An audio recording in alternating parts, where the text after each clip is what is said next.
Indonesia, negara dengan jumlah populasi 270 juta orang dan juga kelas menengah yang terus bertumbuh, negara ini menjadi tempat investasi yang sangat menarik untuk bisnis. Salah satunya adalah bisnis marketplace.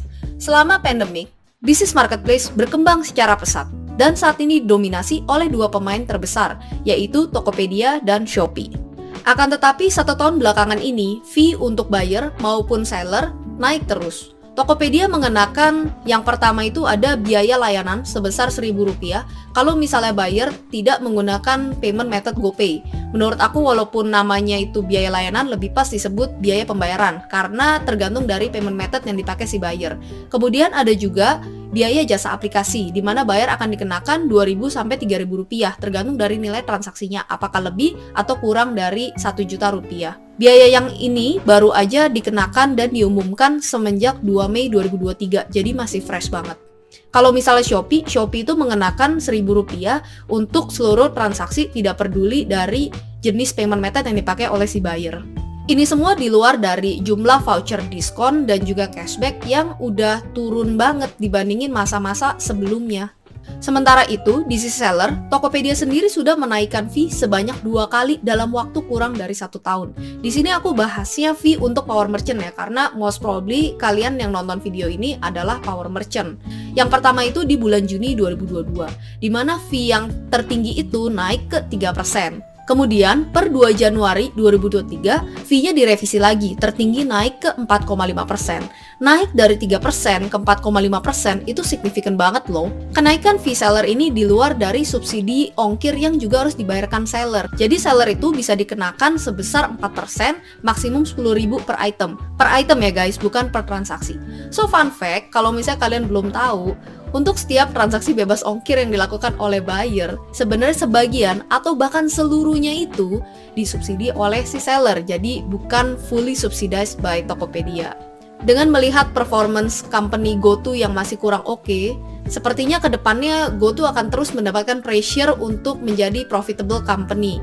Dan implikasinya adalah bukan tidak mungkin fee ini akan kembali naik lagi, baik untuk sisi buyer maupun untuk sisi seller sendiri. Sebelum kita bahas lebih jauh lagi, aku minta tolong ke kalian untuk like video ini dan juga subscribe ke Lius Live, biar video ini bisa menjangkau orang lebih banyak lagi. Oke, kita take a step back dulu ya. Sebelum kita membahas implikasinya, kita mau bahas dulu mengenai bisnis model marketplace. Kalau misalnya kita ngomongin bisnis, kita tuh harus ngomongin soal value proposition. Atau bahasa awamnya tuh sebenarnya value apa sih yang diberikan oleh si bisnis ke para pengguna bisnis tersebut. Dalam konteks marketplace, pengguna bisnis bisa buyer, bisa juga seller. Kita bahas satu-satu ya guys. Yang pertama dari sisi buyer. Yang pertama, mendapatkan harga termurah. Marketplace merupakan agregator yang mengumpulkan banyak seller yang menjual barang yang mungkin ada overlapnya. Nah, user interface marketplace itu sendiri dibuat untuk memudahkan komparasi harga. Alhasil, seller-seller di marketplace perlu memberikan harga yang super kompetitif biar mereka bisa diklik produknya dan akhirnya buyer mau membeli produk tersebut. Maka dari itu, harga di marketplace cenderung lebih kompetitif daripada kalau misalnya di offline. Karena di offline, komparasi itu tidak semudah kalau misalnya dilakukan secara online. Yang kedua adalah peace of mind, terutama jika membeli dari seller yang mungkin belum terlalu dikenal sama si buyer. Marketplace berperan sebagai escrow, di mana marketplace akan mengambil dana dari si buyer, kemudian dananya ini akan ditahan sampai akhirnya si seller sudah mengirimkan barangnya, baru dananya akan di-forward ke si seller.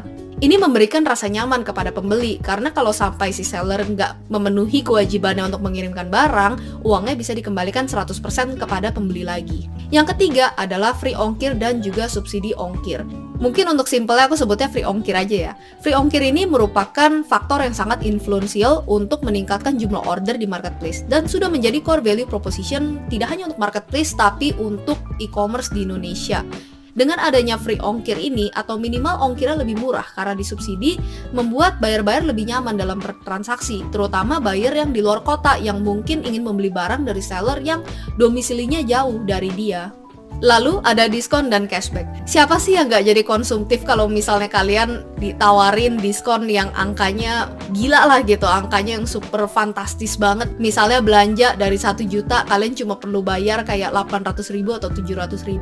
Pasti kalian jadi lebih impulsif dan lebih pengen belanja lagi.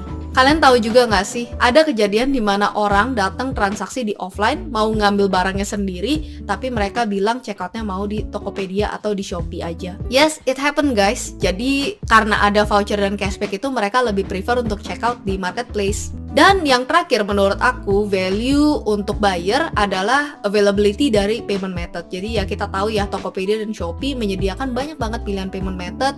Biasanya sih yang membuat mereka jadi lebih pengen checkout di marketplace karena yang satu, mereka pengen dapat akses ke cicilan credit card, karena ya nggak semua toko bisa memberikan akses cicilan credit card tersebut, atau pakai pay later. Kalau misalnya di Tokopedia ada GoPay Later ya, kalau misalnya di Shopee ada Shopee Pay Later. Dan yang terakhir, kalau misalnya mungkin mereka belum punya bank account ya, jadi mereka pengen bayar lewat Indomaret atau Alfamart. Nah, kalau value proposition untuk si seller apa? Menurut aku sih ada dua. Yang pertama itu untuk akuisisi buyer. Tadi kan aku sempat mention ya, buyer lebih punya peace of mind walaupun seller ini baru karena marketplace berperan sebagai escrow. Nah, di sini walaupun seller belum punya prior relationship dengan si buyer, buyer tetap oke untuk mencoba transaksi dengan si seller ini karena ada medium si marketplace ini yang memungkinkan transaksinya terjadi. Jadi menurut aku marketplace ini memang bisa menjadi akuisisi channel yang baru untuk si seller sambil dia pelan-pelan membangun reputasi. Kemudian yang kedua itu adalah untuk mencapai market di luar dari domisili si seller. Jadi misalnya kalau kalian ada di Jabodetabek, kalian tetap bisa jualan barang ke buyer yang lokasinya jauh-jauh, di Bali, di Kalimantan, Sulawesi, atau bahkan sampai Papua. Semua ini dimungkinkan karena adanya subsidi ongkir. Nah, kita balik lagi ya ke situasi fee-nya ini naik terus untuk kedua belah pihak, ke pihak buyer dan juga ke pihak seller. What's gonna happen? Apa implikasinya terhadap marketplace di Indonesia? Sebenarnya naikin fee itu wajar-wajar aja ya guys. Soalnya kan marketplace itu kan menyediakan jasa. Mereka memungkinkan terjadinya transaksi antara buyer dan seller. Mereka punya sistem yang pastinya tidak murah juga karena harus dipastikan selalu available 24/7. Kemudian mereka juga punya resources, mereka punya engineer, mereka punya customer service, mereka punya tim marketing dan segala macam. Mereka harus dibayar paycheck ya. Jadi obviously make sense. Mereka nggak mungkin akan memberikan jasa selamanya for free. Tapi manusiawi juga untuk buyer dan seller untuk hitung-hitungan, masih make sense gak sih dengan fee segini, dengan fee macam-macam, tete bengek, masih masuk akal gak sih untuk lanjutin belanja online atau lanjutin jualan barang secara online? Ada beberapa tindakan sih yang akan diambil oleh si seller kalau misalnya fee-nya ini naik di tahap yang mereka mulai merasa tidak comfortable.